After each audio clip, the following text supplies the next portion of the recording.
If one day you were the last hope of a civilization on the brink of extinction, you would risk everything to save your species.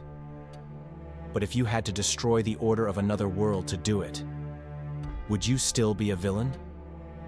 General Zod was a warrior who risked everything to save the world of his birth and his people. The truth is that his story is not just a bad guy tale, but a much deeper, much more controversial tragedy. So, was Zod really wrong? Before we begin, please don't forget to like the video and subscribe. General Zod is often portrayed as a ruthless and destructive figure in the Superman story.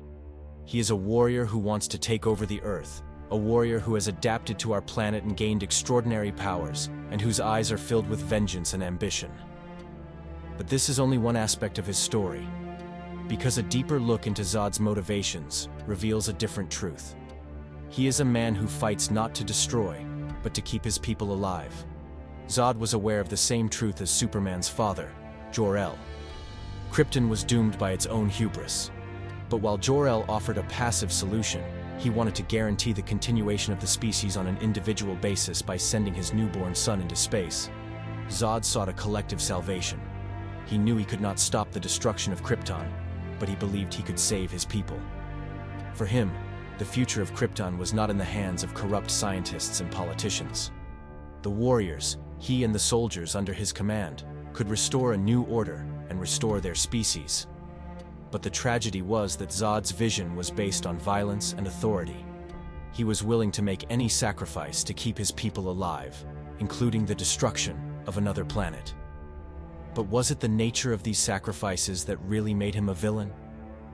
Or was it because humanity refused to understand Zod when it saw a threat to its own planet that made him the absolute evil? From the outside, General Zod may seem like a typical conqueror who wants to invade Earth.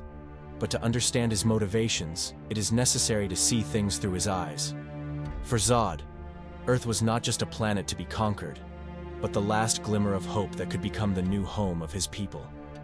The destruction of Krypton was not a tragedy in his eyes, but the result of negligence. And whatever had to be done to ensure that this mistake was never repeated.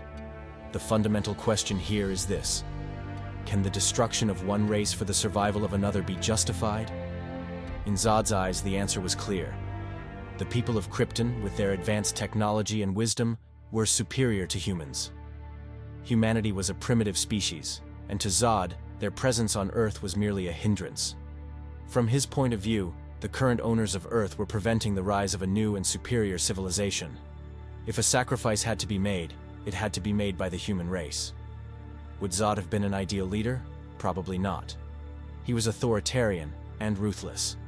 But if he could have achieved his goal, he could have led Krypton to rise from the ashes.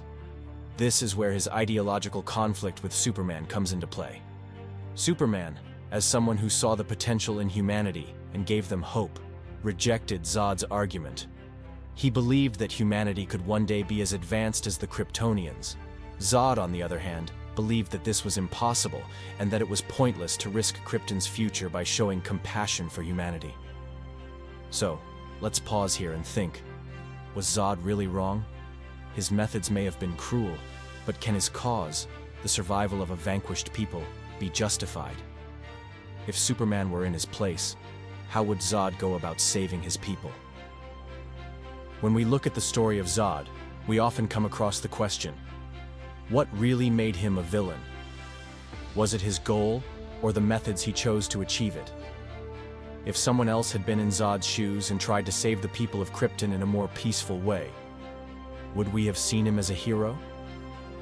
The truth is that Zod's story is a tragedy beyond the classic good and evil distinction. He was a leader born in the wrong place at the wrong time. Had he come to power in the years before Krypton's destruction, perhaps he could have saved his planet and been hailed as a hero. But he was destined to be the last warrior of a civilization on the brink of extinction. And in this war, he did not have the luxury of showing mercy towards humanity, which he saw as his enemy. From Superman's perspective, Zod's greatest crime was trying to recreate Krypton with no regard for humanity's right to life. But from Zod's perspective, Superman's crime was denying Krypton the chance to survive. Superman chose Earth, he chose humanity. Whereas Zod's raison d'etre was to save Krypton, and he had to fight for it. Perhaps Zod's greatest tragedy is that he was born a hero, but became a villain. If there had been a peaceful solution, if he had been given a chance, could Zod have suffered a different fate? Or should the rebirth of Krypton really have come at the cost of the destruction of humanity? Ultimately, the question of whether Zod is truly evil depends on one's point of view. Is he a conqueror with his eyes on the prize, or a leader trying to keep his people alive? Everyone's answer may be different, but one fact remains constant. Zod was too complex a figure to be seen simply as a villain.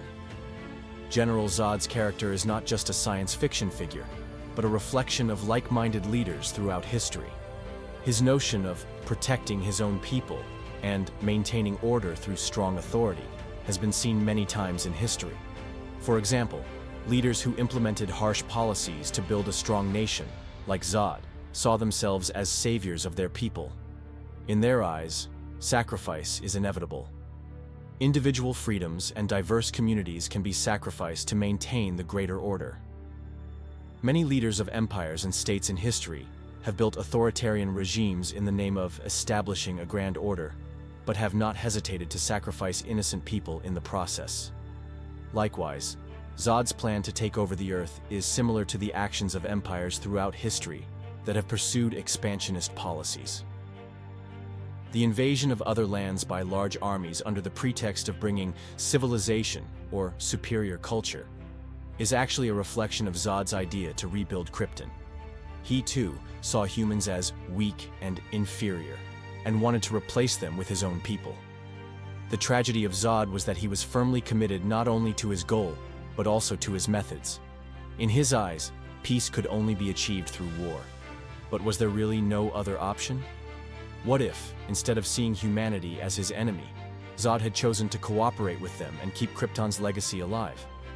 Let's think about it. If Zod, like Superman, had been born on Earth and embraced the values of this planet, perhaps instead of threatening humanity, he could have built a new civilization with them. He could have brought Krypton's science and technology to Earth, moving the human race forward.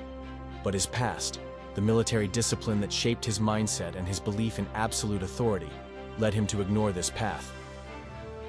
Zod never thought about cooperation? Actually, he did, but his definition of cooperation was limited to the submission of humanity to his rule. His authoritarian nature made him a dictator, not a true leader. And this was perhaps his biggest mistake. In addition to being a cruel dictator, Zod was the last hope of a desperate people. His tragedy was that he chose the wrong means for a just cause. If he had taken a different path, he might have become one of history's greatest heroes. Zod is not just a villain, but a figure we should question. His story is an example of how power and ideals can become dangerous. Perhaps the biggest lesson is that it's not enough to be right. It's just as important how you go about it. If you were Zod, what would you do? How far would you go to save your people? And one day, when you realize how thin the line is between savior and conqueror, can you choose which side to be on?